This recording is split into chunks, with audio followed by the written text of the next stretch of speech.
Welcome. This is the first weekly summary of 2025. Today is Thursday, January 9th. Today is day 461. I'm Reverend Dr. May Elise Cannon from Churches for Middle East Peace. I'll record, this is a live daily update, and then we'll have the opportunity for 5 to 10 minutes of questions. An update from the broad Middle East, but we'll start in Gaza. The death toll in Gaza is quickly approaching 46,000 people. As of, I think, yesterday, the death toll was 45,936 Palestinians killed. Of course, the vast majority of experts say that is a significant underestimate of those who have died since October 7th of 2023. Those injured is at 109,274. On Wednesday, January 8th, 28 Palestinians were killed. The IDF continues to have strikes almost daily across Gaza. Up until just the past couple of days, the strikes have been largely in the north, but they have been all over the Gaza Strip. There were 3 IDF soldiers killed in Gaza in the past few days. According to the Israeli army. Ireland formally did join the South African case against Israel at the International Court of Justice, the genocide case. They published a statement this week stating such. And Gaza's aid supply is facing, quote, a dangerous pattern of sabotage and deliberate disruption, the UN Humanitarian Affairs Chief announced on Monday of this week. On Tuesday, the UAE, the United Arab Emirates, discussed with Israel and the US participating in the administration of Gaza after there's an agreement. And so the UAE would come alongside the Palestinian Authority until the Palestinian Authority can be reformed. The goal would be that there would be a technocratic government in place and that the PA would ultimately be able to take charge, but the UAE would be an intermediary. While these conversations were taking place in the UAE as a part of negotiations, the Israeli Army radio announced, this is a direct quote, the goal of the ongoing military operation in North Gaza, this is Jabalia, Beit Lahia, Beit Hanun, north of Gaza City, that's lasted over 3 months. The Israeli Army radio said the goal is to create a safety zone for residents. Now this is referring to Israeli residents of northern border settlements and to ensure conditions for them to live securely. One of the concerns post the war in Gaza is whether or not any of the territory of Gaza will be annexed. And so those types of statements are very concerning because one of the questions is whether or not there's a territory north of Gaza City that might be annexed where Israeli settlements could be established. Israeli forces on Sunday opened fire on a UN World Food Program convoy in Gaza. It was identified as a horrifying incident. No one was killed, but the idea of humanitarian workers being fired upon, has been a major crisis the past 15 plus months. The IDF's Kafir Brigade had a 64-day campaign. When I talk about the campaign in northern Gaza, that's been one of the most severe. It's been where there has been the most significant cutting off of food. The IDF claimed to have killed 300 militants. They lost 12 soldiers in those 64 days. The IDF statement said that the North Gazan residents will not be allowed to return. They said that will be ultimately a decision by political leadership. And we know, of course, that the political establishment is very divided between Netanyahu, Ben-Gvir, and the Israeli establishment. The health ministry in Gaza said on Tuesday that in the 24 hours preceding this announcement on Tuesday, 31 people were killed in Gaza and 57 were wounded.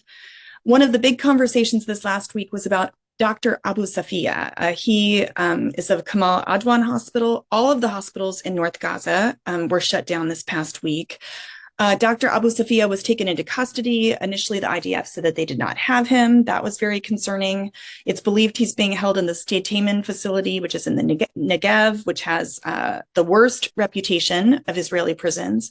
The Israeli military did ultimately say that they found him, that he is being held.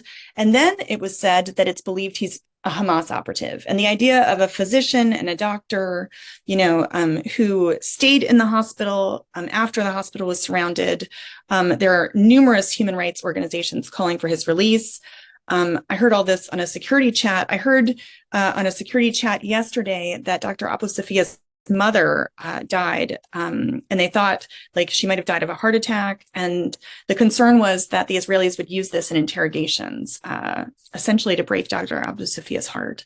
So that I've not read that in the news. I haven't verified that in the news, but I saw that on a chat with people from Gaza yesterday. The American Historical Association this week condemned Israel's alleged scholasticide in Gaza, also condemning U.S. military aid. It cited the destruction of 80% of schools in Gaza and universities. The number of children affected is 625,000 children. Al Jazeera reported last Saturday at least 66 people have been killed in attacks across Gaza since dawn on Saturday.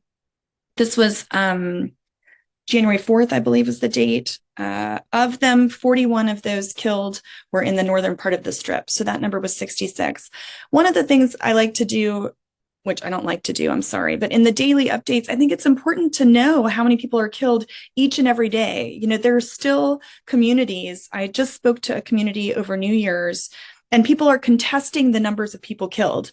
And when you look at the daily reports, the numbers and the names of people and where they're being killed is being recorded. And so the idea that there is still contestation about the number of people being killed means people are not paying attention to the details. And so I think it's really important to talk about the fact that dozens of people continue to be killed every single day in Gaza. Over the weekend, the last operational hospital in North Gaza was shut down. This was at north of Gaza City. The health ministry announced the Indonesian hospital in Beit Lahia was completely shut down and no longer treating patients.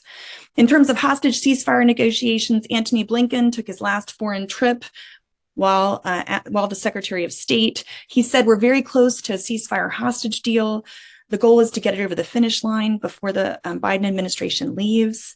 On Tuesday, January 7th, President-elect Trump's Middle East envoy, his name's Steve Witkoff, expressed optimism over this ceasefire hostage negotiations that have been happening in Doha.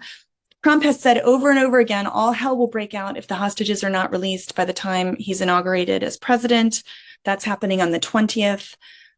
Yesterday, January 8th, the IDF said they've recovered the body of the hostage Yusuf al-Zadaina from Gaza. There were concerns, and it's been announced his son Hamza, his body was also retrieved. There was initially, there was a question of whether or not it was just the father or also the son. But Israel's defense minister announced actually that both the father and son, their bodies had both been recovered. There are currently 99 hostages who remain in captivity. 36 deaths of those hostages have been confirmed. And, not only are there dozens of deaths every day in Gaza, but of course, every day that Israel continues to bomb Gaza, their own citizens and the internationals who remain there, their lives are also at risk, not only of Israeli bombings, but cold, the winter, hundreds of thousands of people are living in tents without adequate shelter, lack of healthcare, basic foods, and basic life necessities. Hamas said on Tuesday of this week, they reiterated the group's demands that Israel fully end its assault on Gaza in exchange for the release of hostages. Reuters announced Sunday that Hamas had approved Israel's list of an initial hostage exchange that would be 34 hostages to be released in a first phase deal. Hamas reiterated any deal would be contingent on reaching an agreement where Israel would ultimately withdraw from Gaza and that there would be a permanent ceasefire. The family members of those in Israel held hostage have refused to get their hopes up. There's been conversation that a deal is close for many, many weeks now. Families of hostages have attacked Netanyahu for promoting a partial deal where only some hostages would be returned home and not all of them. It was reported late last week that an Israeli hostage held by Gaza's Islamic Jihad was attempted to take his own life. He attempted suicide. He was prevented from dying. A medical team intervened. Reuters reported that. In the West Bank, there was an attack on Israeli settlers on a bus. It was a shooting attack. Hamas claimed responsibility. 3 settlers were killed. Rachel Cohen, Eliza Rice, Elad Yaakov Winkelstein were killed.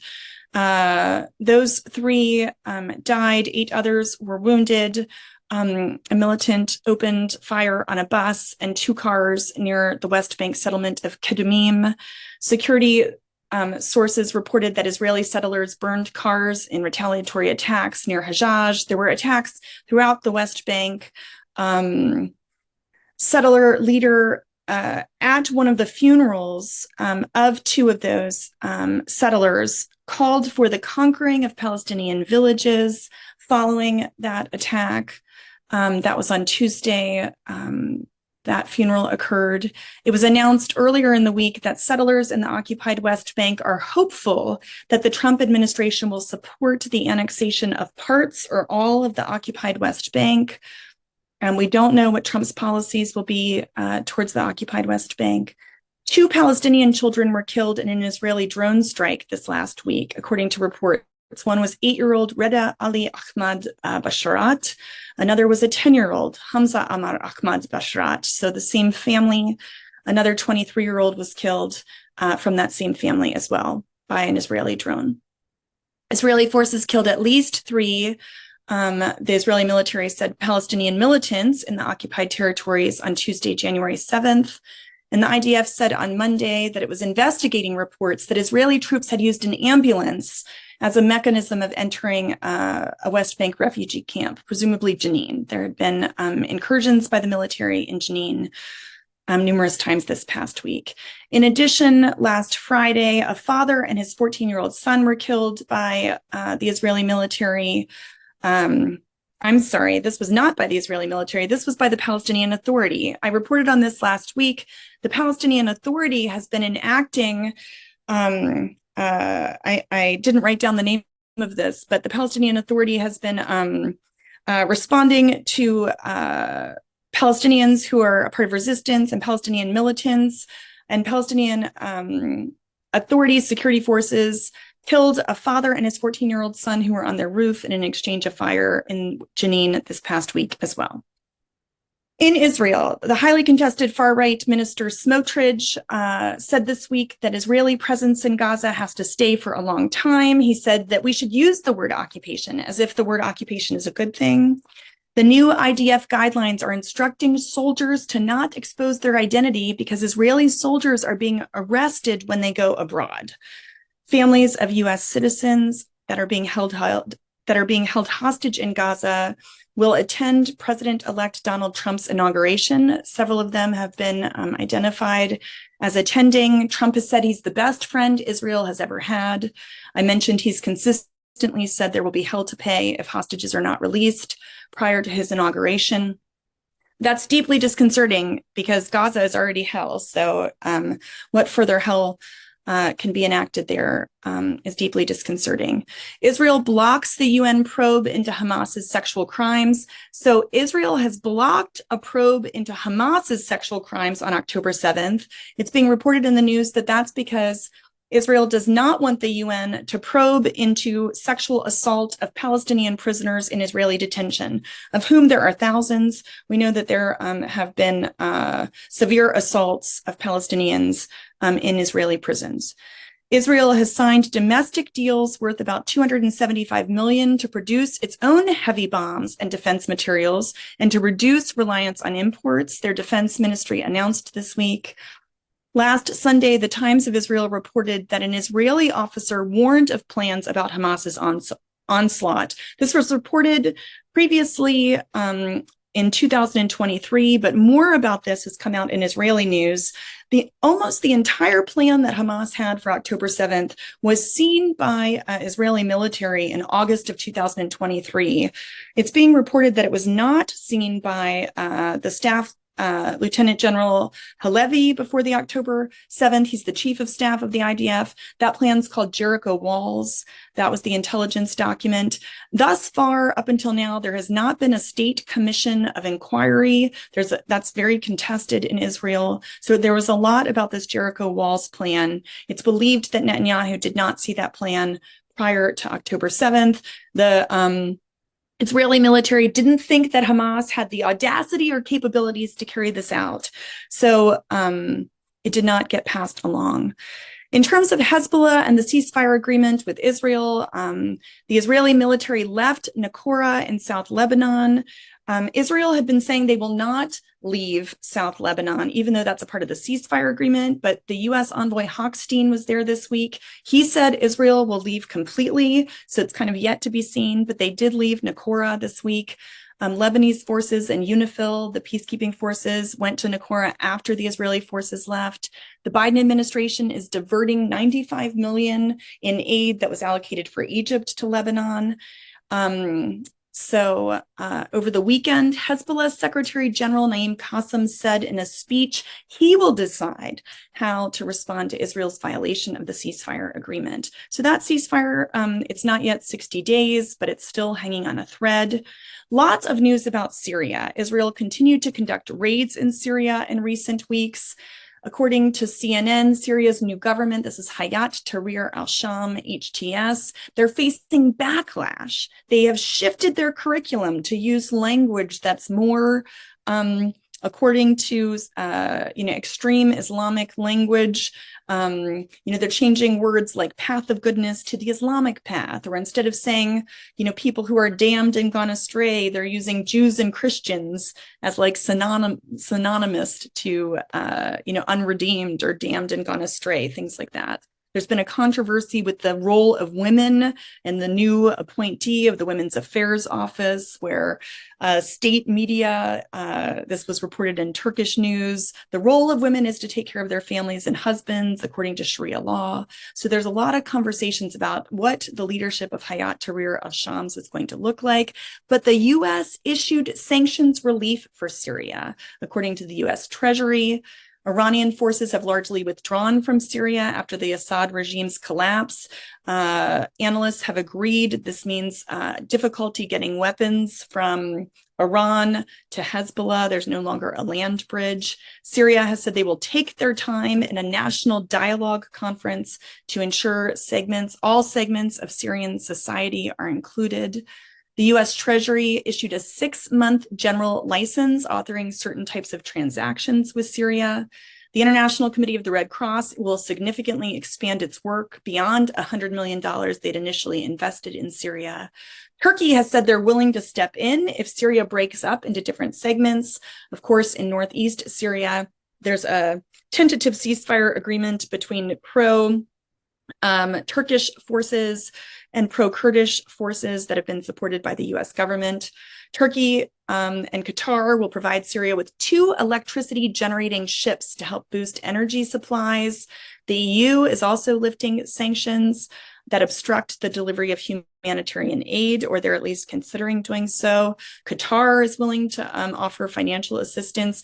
Jordan and Syria have formed a joint security committee that is combating cross-border smuggling. One of the big concerns that's been talked about a lot in US and Western media, but also in Arab media, is whether or not ISIS will, in this vacuum and in these transitions out of the Assad regime into HTS, whether or not ISIS will be on the rise. And so there was a Washington Post analysis about the shadow of ISIS looming over the Trump presidency. During Trump's first term, he said that he had declared victory over the Islamic State. And so there's a big conversation about whether or not ISIS, will be on the rise. Yemen, the U.S. military struck the Houthis and storage facilities in Yemen, according to CENTCOM. The Houthis claimed on Monday that they attacked Israel and the USS Truman, which is in the region, but there were no reports of that from Western media sources, and Israel said that that was not true. The UN Special Envoy to Yemen arrived in the Yemeni capital this week.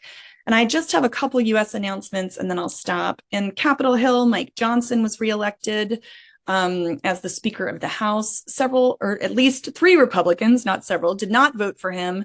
Representative Massey of Kentucky was his greatest antagonist because of Mike Johnson's pro-Israel stance.